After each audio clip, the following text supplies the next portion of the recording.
మన యజమానుడైన యేసుక్రీస్తు వారి నామంలో ప్రియులైన మీకందరికీ శుభాభివందనాలు తెలియజేస్తూ దేవుని వాక్యాన్ని ధ్యానించుటకు మరొకసారి మిమ్మల్ని ప్రేమతో ఆహ్వానిస్తూ ఉన్నాను. అందరూ బాగున్నారా? ఆదికాండాన్ని మనం క్రమంగా ధ్యానం చేస్తూ ఉన్నాం. ఆదికాండం 2వ అధ్యాయం 15వ వచనం. మరియు దేవుడైన యెహోవా నరుణ్ణి తీసుకుని ఏదైనా తోటను సేద్యపరచుటకును దాన్ని కాచుటకును దానిలో ఉంచెను. దేవుడు నేలమంటితో నరుని నిర్మించాడు.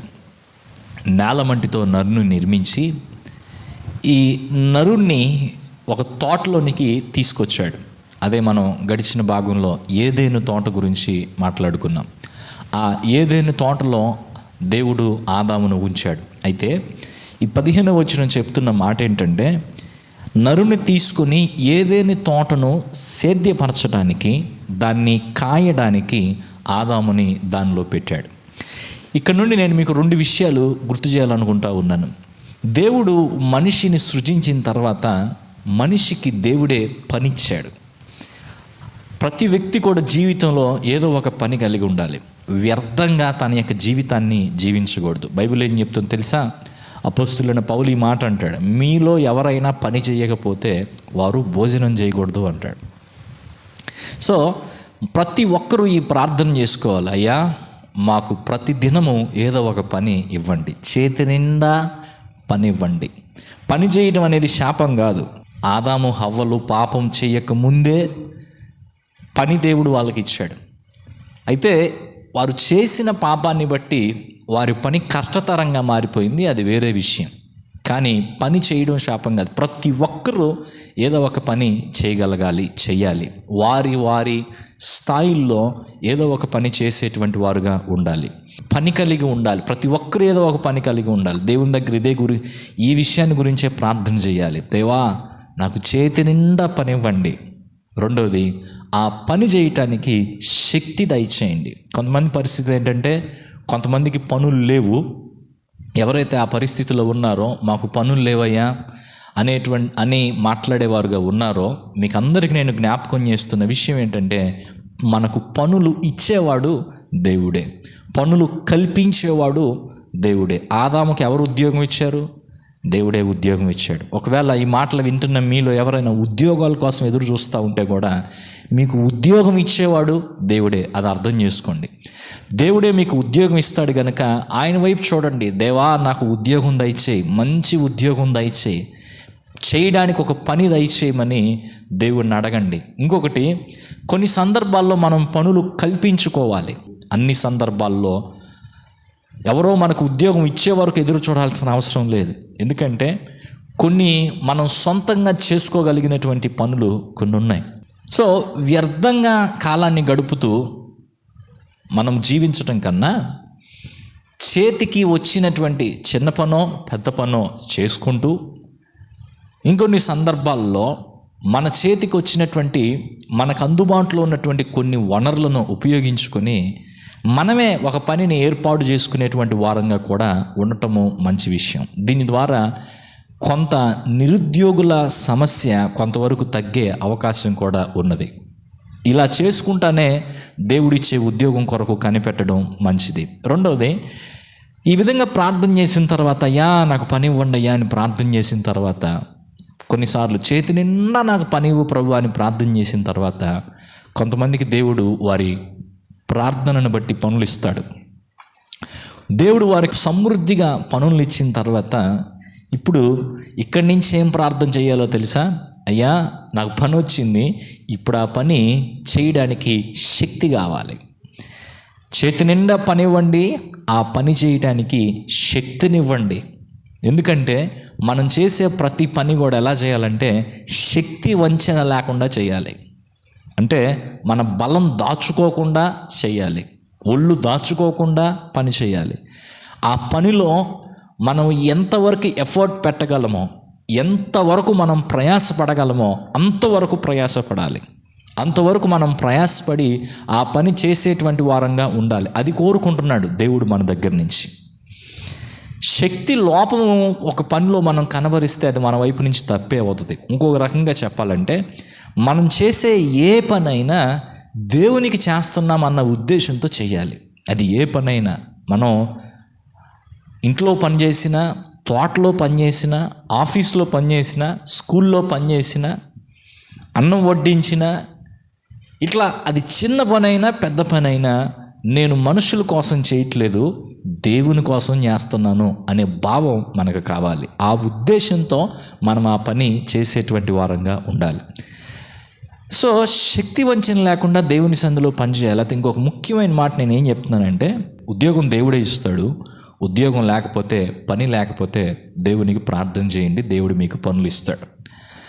లేదా మీకున్న అవకాశాలను, వనరులను ఉపయోగించుకొని సొంతగా పనులు కల్పించుకోండి, అది కూడా మంచి విషయం. రెండోది, పని మీ చేతికి వచ్చిన తర్వాత, ఉద్యోగం మీ చేతికి వచ్చిన తర్వాత శక్తి వంచన లేకుండా పని చేయండి. ఆ పనిని సమర్థవంతంగా చేయటానికి అవసరమైన శక్తిని దేవుని దగ్గర నుంచి కోరుకోండి. దేవా, మాకు శక్తిని ఇవ్వమని దేవుడిని అడగండి.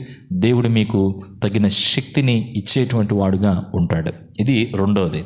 అయితే మూడవది చాలా ప్రమాదకరమైంది, మనలో చాలామంది చేసే తప్పు ఇది. ఏంటంటే, పనులు దేవుడు మన చేతికి ఇచ్చిన తర్వాత ఇందులో ప్రియారిటైజ్ చేసుకోవాలి మనం. అంటే ఏంటి? ఏది ముందు, ఏది వెనక, ఏది ముఖ్యం, ఏది ముఖ్యం కాదు.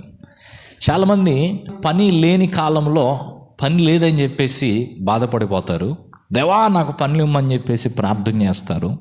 దేవుడు వారికి పనులు ఇచ్చిన తర్వాత పనుల్లోనే మునిగిపోయి దేవుణ్ణి మర్చిపోతారు. ఇది ప్రమాదకరమైన విషయం. దేవుణ్ణి మర్చిపోకూడదు, ఉద్యోగం ఇచ్చిన వ్యక్తిని మర్చిపోకూడదు. నీకు ఆ ఉద్యోగం ఇచ్చినవాడు దేవుడే. దేవుడు నీకు ఆ ఉద్యోగం ఇచ్చినందుకు నాకు ప్రార్థనకు రావటానికే, ప్రార్థన చేసుకోవటానికే, బైబిల్ చదువుకోవటానికే, ఆత్మీయంగా బ్రతకడానికే తీరిక లేదని చెప్తే ఎట్లాగా? అదేమన్నా మంచి విషయమా? సో దేవుడు మనకు ఉద్యోగం ఇచ్చినప్పుడు, దేవుడిచ్చిన ఉద్యోగాన్ని బట్టి మనం సంతోషిస్తూ, దేవుని కొరకు పనిచేస్తున్నట్లుగా మనం ఆ పని చేస్తూ, దేవుణ్ణి నిత్యము స్మరిస్తూ ఆయన్ని ఆరాధించే వారంగా ఉండాలి. దేవుణ్ణి ఆరాధించటానికి, దేవునికి ప్రార్థించటానికి, దేవునితో సమయాన్ని గడపటానికి మనం కొంత సమయం కేటాయించుకోవాలి. అది చాలా చాలా ముఖ్యమైనటువంటి విషయం. దేవునితో సమయాన్ని గడపటానికి మనం సమయం కేటాయించుకోకపోతే మన యొక్క పనుల్లో, మన యొక్క ఉద్యోగాల్లో దేవుని యొక్క దీవెన కొన్నిసార్లు మనం చూడలేం. ఎందుకంటే సమస్తము దేవునితో ముడిపెట్టబడి ఉన్నప్పుడు దేవునికి మనం స్థానం ఇవ్వకపోతే దేవుడిచ్చేటువంటి మేలు మన జీవితంలో ఎలా పొందుకోగలుగుతాం? ఒక మాట చెప్తున్నా వినండి. మీ పనులు మీరు చేసుకుంటూ, మన పనులు మనం చేసుకుంటూ, మన ఉద్యోగాలు మనం చేసుకుంటూ, మన వ్యాపారాలు మనం చేసుకుంటూ, నమ్మకంగా దేవుని ముఖం వైపు చూస్తూ, చాలా శ్రద్ధతోటి ఆ పనిలో మనం కొనసాగుతూ, దేవునికి మన జీవితాల్లో స్థానం ఇచ్చి కొనసాగే వారంగా మనం ఉంటే దేవుడు మనలను అంతకంతకు అభివృద్ధి పరిచేటువంటి వాడుగా ఉంటాడు. కానీ పనుల్లోనే పడిపోయి దేవుణ్ణి మనము పక్కకు పెట్టేసేటువంటి వారంగా ఉంటే మన జీవితాల్లో అది చాలా ప్రమాదకరమైన స్థితిలో మనల్ని నిలుపుతుంది. దీని గురించి మీరు ఇంకా బాగా తెలుసుకోవాలనుకుంటే సమయం తీసుకొని బైబిల్లో హగ్గయి గ్రంథాన్ని చదవండి. హగ్గయి గ్రంథంలో ఉన్న పరిస్థితి ఏంటంటే, ఆ ప్రజలు వాళ్ళ పనుల్లో బాగా బిజీ అయిపోయారు, దేవుని పనిని పక్కకు పెట్టేశారు. అంటే దేవుణ్ణి వారు ఆరాధించడానికి అవసరమైన మందిరాన్ని కట్టడంలో అటన్నిటిలో వెనక్కి వెళ్ళిపోయారు. అది మనకేం తెలియజేస్తుందంటే, ప్రాధాన్యతలు కరెక్ట్గా లేవు. వారి యొక్క ప్రాధాన్యతలు సరిగా లేనందుకు దేవుడు వారికి ఎలాంటి పరిస్థితి తీసుకొచ్చాడో తెలుసా? దుప్పటి కప్పుకున్నా చలాగట్లేదంట, నీళ్లు తాగినా దాహం తీరట్లేదంట, వారి యొక్క జీవితంలో ఆహారం తిన్నా ఆకలి తీరట్లేదంట, ఎంత కష్టపడి సంపాదించిందంతా చిల్లి సంచిలో వేసినట్టుగా కారిపోతుందంట. ఎక్కువగా పండాలని ధాన్యం విత్తితే, ఆ విత్తనాలు విత్తితే కొంచెమే పండుతున్న పరిస్థితి. దీనంతటికి కారణం ఏంటి? వారి జీవితాల్లో దేవునికి వాళ్ళు స్థానం ఇవ్వలేకపోవటం. కాబట్టి ఈ దినం దేవుని వాక్యం వింటుండగా ఈ విషయాన్ని పరిశీలన చేసుకోండి. ఉద్యోగం దేవుడే ఇచ్చాడు ఆదాముకి. ఆ తోటను కాయమని, సేద్యపరచమని ఆదాముకు దేవుడు చెప్పాడు.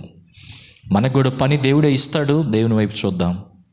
పని చేయడానికి అవసరమైన శక్తి కూడా దేవుడే ఇస్తాడు. దాని కొరకు కూడా దేవుని వైపు చూద్దాం. పనులు ఎక్కువ అవుతున్న వేళ పని చేసుకుంటూ కూడా దేవుణ్ణి మర్చిపోకుండా దేవునితో ఇంకా దగ్గర అయ్యేటువంటి వారంగా మనం ఉంటే మనం చేసే ప్రతి పనిని, మన చేతి పనులను, మన ఉద్యోగాలను, వ్యాపారాలను దేవుడు దీవించి అంతకంతకు గొప్ప స్థితిలోకి తీసుకెళ్తాడు. ఎప్పుడు ఇది గుర్తుపెట్టుకోండి, దేవుణ్ణి ఎప్పుడు తక్కువ అంచనా వేయొద్దు. ఆయన రోషము కలిగిన దేవుడు, తనకు ప్రియంగా జీవించే వారి జీవితాలను దేవుడు అత్యున్నతమైన స్థానానికి తీసుకెళ్తాడు. వ్యతిరేకంగా నడుచుకునేటువంటి వారి యొక్క గర్వము అణచడానికి దేవుడు చూస్తూ ఉంటాడు. ఇది అర్థం చేసుకొని దేవునికి అప్పగించుకొని మన జీవితాలను దేవునికి ఇష్టంగా నడిపించుకుందాం. పరిశుద్ధుడైన తండ్రి, మమ్మల్ని ప్రేమించి ఈ లోకంలో సోమరిపోతులుగా మేము ఉండకూడదని మాకు మీరు పనిచ్చి నడిపిస్తున్న విధానం కొరకు వందనాలు. మాకు పని ఇచ్చేవాడు నీవేనని, పని చేయటానికి శక్తి ఇచ్చేవాడు, తలాంతులు ఇచ్చేవాడు నీవేనని, నిన్ను మర్చిపోక నిన్ను ప్రేమించే జీవితం మాకుంటే దానికి అంతకంతకు అభివృద్ధి ఇస్తావని మరొకసారి నీ గ్రంథం ద్వారా మాకు జ్ఞాపకం చేసినందుకు వందనాలు. ఎవరైతే పనులు లేకుండా ఉన్నారో వారందరికీ చేతి నిండా పనులు ఇవ్వండి. పనులుండి కూడా చేయలేని తత్వం ఎవరికైనా ఉంటే వారి మనస్సును మీరు మార్చండి. ఏదో ఒక పని కలిగి ఉండాలి అనే ఆలోచన వారిలోకి తీసుకురండి. సోమరతనం నుండి వారిని మీరు విడిపించమని ప్రార్థిస్తున్నాం. ఉద్యోగాల కొరకు ఎదురు చూస్తున్నటువంటి స్టూడెంట్స్ అందరూ మంచిగా ఉద్యోగాలు పొందుకునే విధంగా ద్వారాలు మీరు తెరవండి. ఎవరైతే పనుల భారంతో నింపబడిన వారుగా ఉన్నారో వారు ఆ పనిని శక్తి వంచన లేకుండా చేయగలిగినట్లు మీరు బలపరచండి. వారు నీ సన్నిధిలో ప్రభువా ఆ పని చేయగలగటానికి అవసరమైన సామర్థ్యాన్ని పొందుకునే విధంగా చేయండి. మరి విశేషంగా పనులలో పడిపోయి నిన్ను మర్చిపోయే వారంగా, నిన్ను దూరం చేసుకునే వారంగా, నీతో సహవాసాన్ని నిర్లక్ష్యం చేసే వారంగా మేము ఉండక మా పనులన్నిటిలోనూ నిన్ను జ్ఞాపకం చేసుకుంటూ నీకు ఇవ్వాల్సిన సమయం, నీకు ఇవ్వాల్సిన భాగం నీకు అప్పగిస్తూ నీ ద్వారా ఎంతో మేలు పొందే జీవితం మాకందరికీ దయచేయమని, ఈ వాక్యాన్ని బట్టి నీ సన్నిధిలో తీర్మానించుకుంటున్న ప్రతి వ్యక్తి వారి తీర్మానానికి కట్టుబడి జీవించినట్లు వారిని మీరు బలపరచమని, ఈ దినదేవులు మీరు మాకు ఇవ్వమని యేసయ్య నామములో వేడుకుంటున్నాం తండ్రి, ఆమేన్. ప్రభు మీకు తోడై ఉండి దేవుడు మీకు ఇచ్చినటువంటి పనుల్లో నమ్మకంగా కొనసాగుతూ దేవుణ్ణి మహింపరిచే భాగ్యం అనుగ్రహించునుగాక. ఆమేన్.